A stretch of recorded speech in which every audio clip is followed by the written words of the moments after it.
Angalia, kuna baadhi ya watu leo wako kwenye madeni au wamepata madeni yasiyolipika kwa sababu ya ugonjwa, na kabla ya hapo hawakuwa hata na madeni, lakini shetani akatumia mbinu kwamba tukihakikisha huyu mtu, tukimpelekea huyu mtu ugonjwa, moja kwa moja atakopa,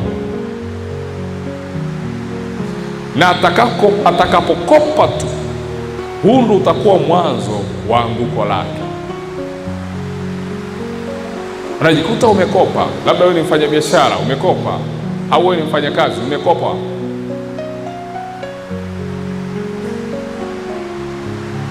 na hela yote uliyokopa haujaitumia kwenye maeneo ya aina yoyote yanayokuingizia kipato au faida.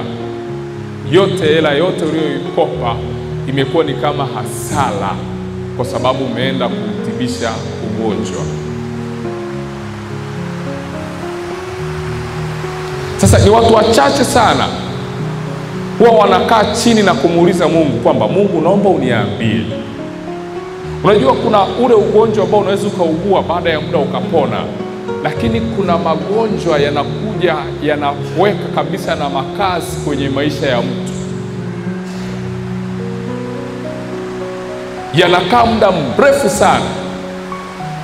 Ni vitu unatakiwa ujiulize kwamba huu ugonjwa ni ugonjwa gani huu ambao hauishi? Umeugua wiki ya kwanza, wiki ya pili, wiki ya tatu, mwezi wa kwanza, mwezi wa pili, mwezi wa tatu, mwaka wa kwanza, mwaka wa pili, miaka mitatu, ugonjwa ule ule. Lakini si unashangaa mtu hata hashtuki kwamba huu ni ugonjwa gani ambao unakaa kwa muda mrefu kiasi hiki?